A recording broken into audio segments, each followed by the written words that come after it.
Assalamualaikum warahmatullahi wabarakatuh. Wilujeng patepang deui sareng simkuring mitra baraya dulur salam dunya dina acara dongeng Sunda. Ngadongeng acara ngadongeng Sunda dina judul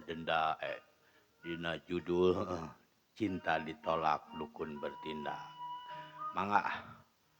supados teu nyangkolong teuing kana waktos urang kawitan wae ieu carios Cinta ditolak dukun bertindak bagian ke-25. Urang tamatkeun dinten di ayeuna dina bagian ke-25 teh tamat.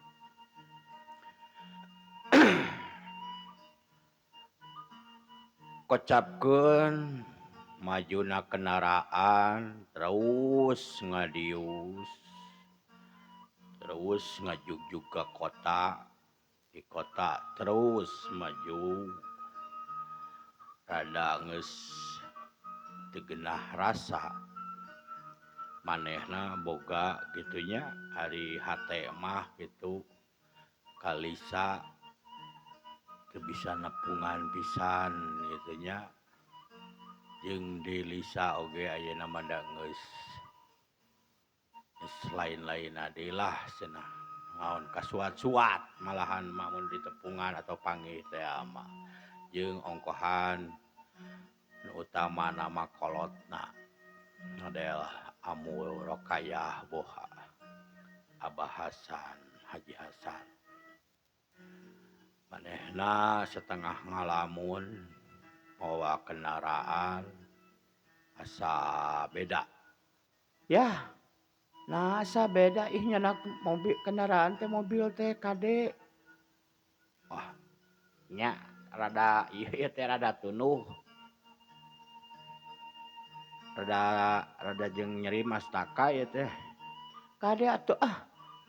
ke milarian heula istirahat. Keluar ti tol mah. Mohon atuh ke urang istirahat heula ke teu kesel keluar tol pameng. Mitra gancangna carita kaluar weh ti tol maju mapai Padalarang kaluar tol Padalarang baheula mah asup modelnya mapai jalan ka model ke Cikalong karene gitu nya Raja Mandala model gitu. Bade lireun heula tuh di ditu tuh Kang aya tukang kopi bade ngopi-ngopi heula. Pok Neng Sari. Yah, yuk urang ngopi heula atau ngabaso naon we. Ke atuh di ditu dipalih ditu tuh nu raoseun mah. Raoseun mah di aya lesehan geuningan urang tuang we lah bari jeung tuang. Nya atuh sok kade we atuh ari ieu tuh. Tah atuh heula cai meh teh ieu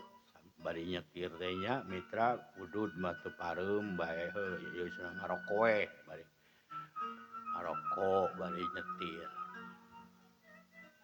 Mitra kocapkeun pas geus rek deukeut pas jambatan baheula mah Raja Mandala ayeuna mah duka Dandi Robih asana mah kitu nya abi tos lami teu kakulon. Pas di bade caket geus rek deukeut ka sisi ka sasak Raja Mandala rada oleng oge mobil teh geus karasa. Reug heula eureun heula di sisi nyeungeut deui udud nginum deui makal cikopi kanu ieu naon teh kanu wadah kitu nya aya samodel kempis kitu. Geus kitu jalan deui maju. Nari pas nepi sasak Raja Mandala memeh sasak Raja Mandala aya toron ieu puso mobil puso oleng jeung di kosim oge rada ngalengeut di dinya teh keur mah Si Puso oleng, mobil Puso. Terus ke rumah Kosim nunutan. Jadi atuh jebret jadi adu kuacing karoceak eta mah benang da mobil Kosim mah mobil penek gitu sama daya sedan. Ari Puso rada jangkung Puso mah. Pas pisan atuh kanu awak Kosim eta bemper Puso teh kadedetkeun ku setir Kosim teh nepikeun ka mungsrat getihna oge malahan mah mungsrat kebeungeut pamajikanana. Akang, tolong, aduh, Akang. Mitra Kosim tina ayah oge jadi akang ku bakat reuas. Ayah kelepek pingsan Neng Sari ge. Budak we culak cileuk samarukna naonnya padahal sidik tabrakan atuh rob we jelema pada ieu nyalametkeun anu hirup. Nu eta nu kagencet wah pada ngakalan Kosim kagencet. Kosim tiwas di tempat. Di ieu maot maot harita ka teu diadu mun ieu teh mah diadu bagong lah kitu nya diadu domba gitu. Pateungar pisan ngan pelebah Kosim pisan. Si bemper teh jeung ban Puso teh rada naek kanu mobil sedan Kosim. Jeung kanu awak Kosim kegencet ku setir. Nepikeun ka maot di dinya. Atuh wah warga tekungsi lila datang polisi. Mobil polisi da langsungnya aya pos penjagaan di dinya tiasa nama bareto teh. Langsung polisi kontek datang we bantuan alat berat jang ngangkat eta mobil anu ngagalei hulu mobil sedan anu Kosim nya datang terus beres kaangkat terus kabijiekeun mayit Kosim pamajikanana langsung kanu ambulan direnengkeun jeung Kosim terus mobilna diamankeun ku polisi. Atuh dibawa ka rumah sakit ka Bandung. Dinu deukeut mah teu bisa nangani cenah kurang peralatan ka puskesmas mah dibawa we ka rumah sakit Ranca Badak kitu nya mitra. Geus bijil ti jalan tol pasteur teh terus we ka Ranca Badak. Geus kitu nya nasib Kosim nepikeun kadinya. Kabahagiaan, kasusah, kasenang, kajahatan, heja seolah-olah rada licik gitunya, boga rasa dendam nepikeun ka batur ngalaman gering untung ku Nu Maha Suci di tangtayungan keneh Neng Lisa alatan salah omong itu salah ngomong jadi dendam tah eta itu Kosim nepikeun ka kitu nepikeun ka harita umurna dicabut ku Nu Maha Kawasa alatan tabrakan. Atuh geus teu kapuluh dibawa ka rumah sakit ge pamajikan jeung budak mah berkah kur soak kungkul datang ka rumah sakit oge da geus mun areling deui mah geus sadar deui baru eta mah pamajikanna geus sadar da budak mah malahan mah da teu kumaha-kumaha nangke heuh ieu dina aisan indung napel kitu nya jeung indungna malahan mah dipisahkeun nekum bidan teh budak dipariksaan beusina naon lain bidan suster gitu nya pariksaan naon terus Neng Sarina dipariksa eueuh tatu eueuh naon nyangan kosim we nu paragat nyawa mah saurang nya teh talangke ti pihak rumah sakit nanyakeun data nanyakeun lemur terus neng Sari teh nalepon ka Jakarta bahwa kitu kosim kejadian atuh rada riweuh katarimana ku Pak Abidin jeung Aisyah Bu Aisyah teh langsung ka Bararanung teu talalangke atuh mayit di Pulasara di rumah sakit datang truy kanu ambulan Neng Sari istilah nama jeung budak bareng kanu ambulan malahan aya pengawal gitunya supir teh dikawal da geus jadi mayit geus dibungkus geus dibersihan kosim teh datang ka lemur teh ambulan disada wah atuh di lemur teh ngadenge ambulan budak kolot awewe lalaki teh rayol naon teh rabul gitu nyampeurkeun eta kanu sora naon nya ambulan ka dieu nya Kang naon nya oi lah aya ambulan ka dieu wah rame orang lemur teh mitra ari pek teh gok kagang pelebah imah Abah Atang tetalangke Nyi Sari bari ceurik ieu teh budak di ais turun miheulaan ka imah Bah Atang bari rawah riwih Abah bari jeung ceurik teu puguh we kitu nya aya naon Neng itu Kang Kosim Bang Kang Kosim kumaha kunaon Jang Kosim Neng pok mah Titi hantunkeun mah innalillahi wa inna ilaihi rajiun lah kunaon eta si Mah Titi naha Neng kunaon cilakana cenah Bah Atang teh tabrakan Geraja Mandala kagalai ku puso tuh itu udah dicarnakan dia kanu belangkar Demitra wah salemur teh gujrud rame nya nepikeun ka kabeh unggal warga daratang da geus dibungkus geus di Pulasara geus ieu nganukur nu nyaho terakhir beungeut namanya Neng Sari pamajikanana ari budak pada can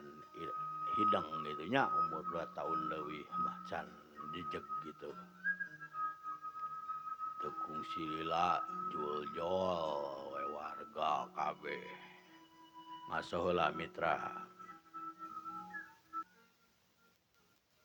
urang teraskeun deui mitra warga jul-jol da geus di Pulasara di rumah sakitnya geus dibungkus jadi geus karing ngurebkeun kocapkeun Pak Haji Hasan jeung Amu Rokayah malahan mah Neng Lisa ge arek ngalongok ya beja kosi maot da geus hate geus bersih geus teu boga dendam geus lah wejangan kolotna napa keur manehna geus tenang geus nyaman geus geunah deui balik deui malahan mah geus teu mikiran kosim geus eueuh lah naha teh daratang atuh Pak Haji jeung Amu Rokayah dikatut Neng Lisa ngalongok biasa nyolatkeun heula nya kudu nyolatkeun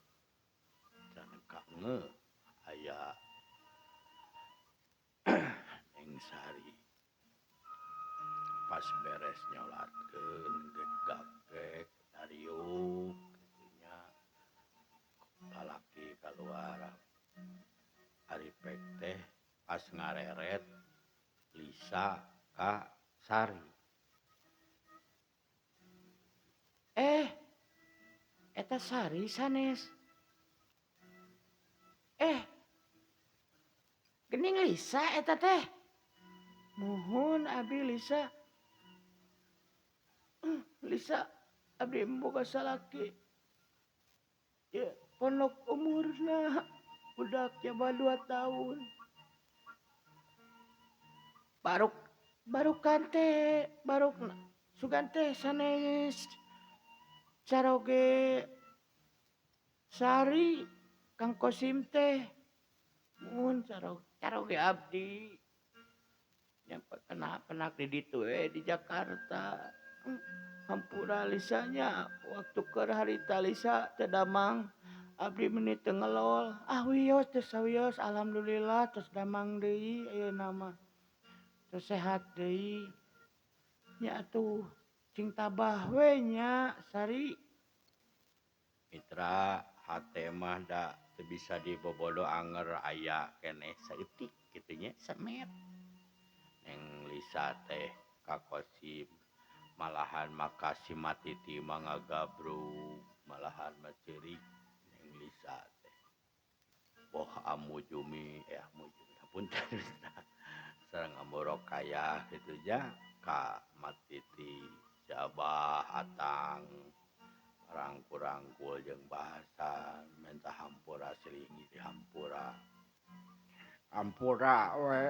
budak Abah Pak Haji geus ka titik tulisna Pak geus maot ayeuna geus dipungut ku Nu Rahayu ku Nu Kawasa hampura we keun bada sidik geus kitu kajadianana nu penting mah urang we nu harireup jaga urang ulah sampeikeun ka goreng lah kuring mah daunna jadi geus ieu budak sehat deui geus alhamdulillah da Jang Kosim daek ngahampura nya jeunatna kitu sepanjang lebar terus Lisa nyamperkeun deui ka Sari urang kalih teh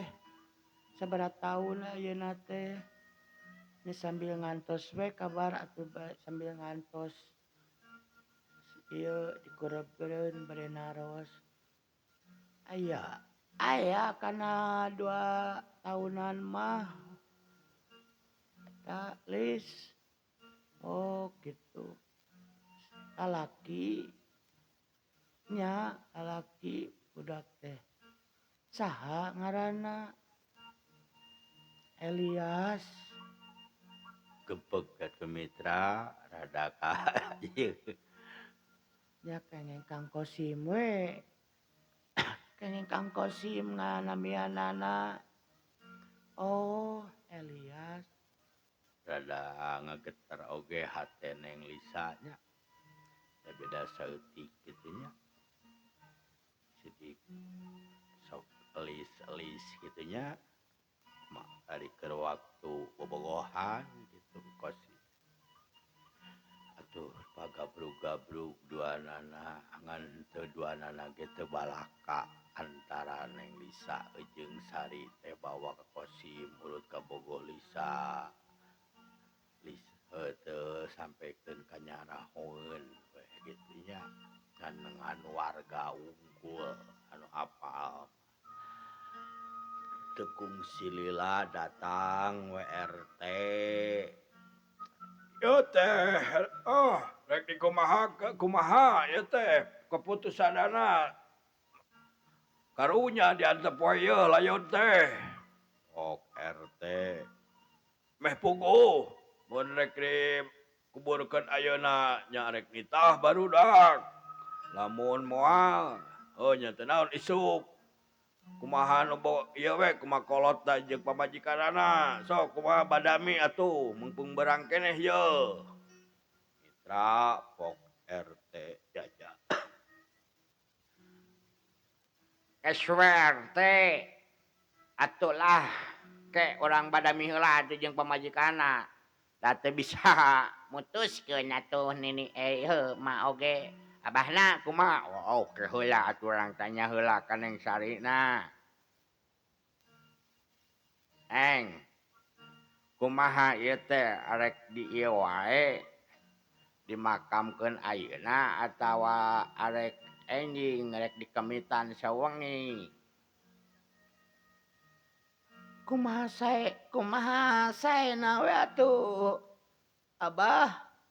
henteu eta pan pun bapa nuju ka dararieu sanes sumuhun aripun bapa mah nuju ka dararieu tapi cik urang telepon atuh mitra udang saya nya cenit-nit sok aya saya telepon tekung silila nelepon we kitu nya okna teh sok we lah na kuburkeun we tong adaguan bisi kabur-kaburitan dari geus dibungkus mah komo cenah geus bunyi mah mitra atuh geus si keputusan teh aya di Neng Sari Abah atos abi teh nelepon ka nyapun Rama sareng ka ibu nyapun Rama gitu mutuskeun kitu we sok we makamkeun we cenah ayeuna karunya bili buri teuing ke mah komo dienjingkeun tos we da siang keneh na ayeuna oh atuh arek kitu mah wah RT langsung nemalan langsung ngegoroan barudak teu ngadaguan teh cerita si Abah Atang siget kitu nya RT jaja nya gitu we jang RT lah geus sok we nyieun kuburan kuburkeun ayeuna we mitra geus we atuh RT teh marentah ka tukang gali teh ditah nyieun kuburan sok ukur panjangna sakumaha ilaharna braga we nu nyarieun kuburan Nilisa cedaek ini Bu Haji jeung Bu Haji malahan mah Bu Haji Rokayah nya Amu Rokayah jeung Abah Hasan Haji Hasan marulang tapi Neng Lisa mah cenah arek paneurik kewe cenah hayang ninggal angkatna diangkatna rayon ka makam ieu bari jeung sono da babaturan cenah kasari teh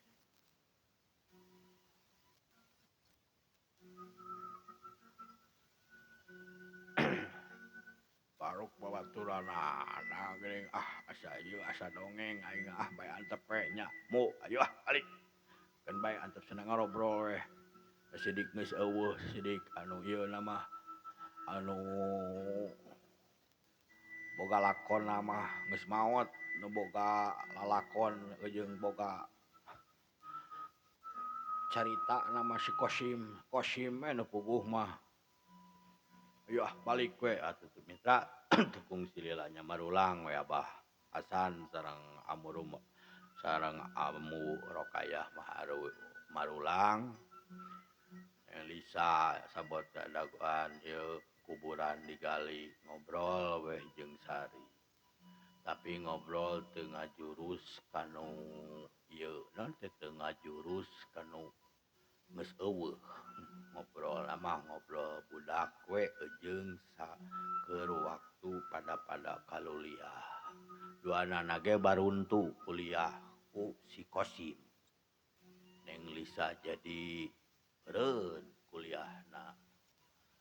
Neng Sari eureun kuliahna teu ditaruluykeun Neng Lisa mah kungsi gering heula Neng Sari mah boga anak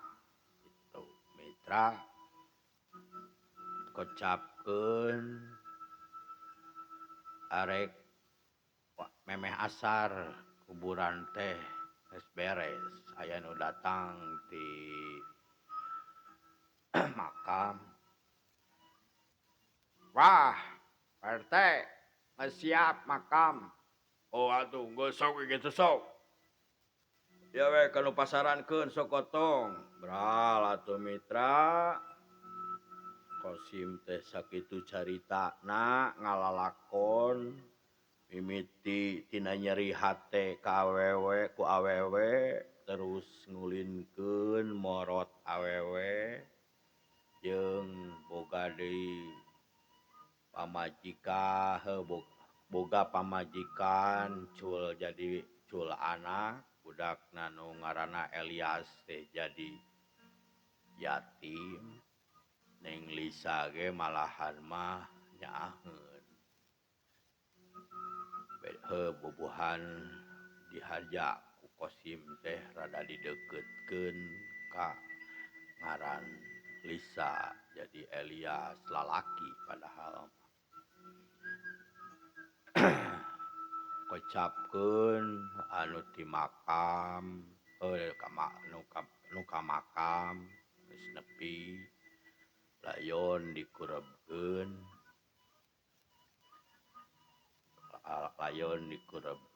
geus beres samustina sabiasana bawa didoaan ku lebe bawa ku ustad kitu nya sabiasana beres we.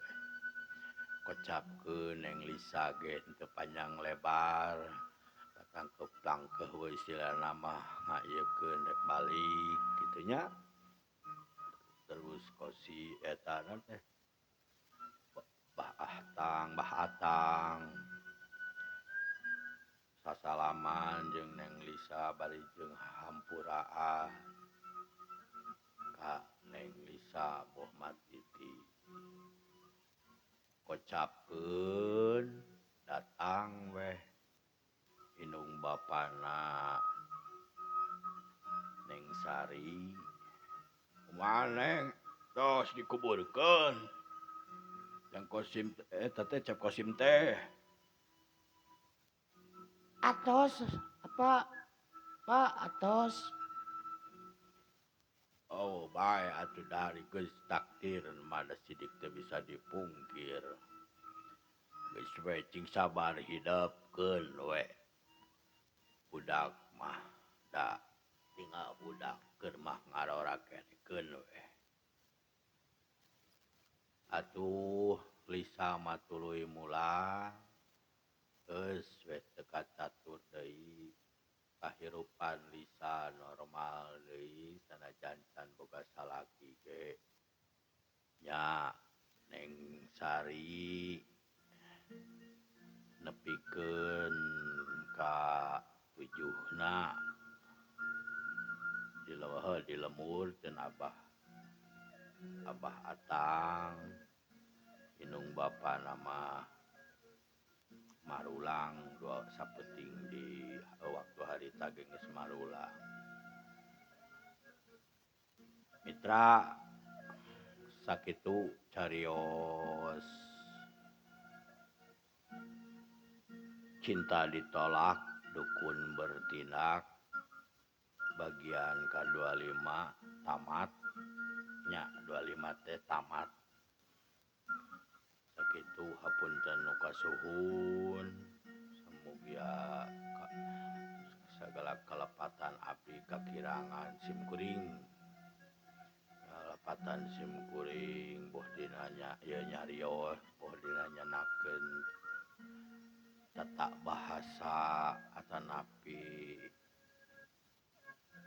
seueur pisan kakiranganana simkuring da ngaraos lah rumaos simkuring mah nuju diajar paud kitu nya da can kate-kate acan masih kene diajar ngedit ge saedit-editna we ieu teh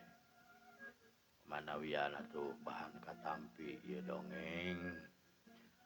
tutupnya ku dongengnya ka bagian ke-25 dongeng judul Cinta Ditolak Dukun Bertindak tamat insyaallah kapayuna atuh aya carios deui nu enggal ti simkuring sambil diajar teras diajar hapunten nu kasuhun kasadayana kamitra baraya dulur-dulur saudara salam dunya hapunten pilih aya nu kasebat nami kasebut tempat oh iya mah da ukur dongeng ukur rekayasa dongeng pisan gitu hapunten ku pabaliutna ku balelolna ku rada teu nyambungna hapunten pisan ti sim kuring insyaallah kapayeuna tiasa langkung sae deui tiasa langkung pas kitu nya hapunten nu kasuhun sakitu ti sim kuring Kang Ugun tong hilap di like di komen di subscribe di channel Sunda Bandung Kidul sakitu nu kasuhun assalamualaikum warahmatullahi wabarakatuh.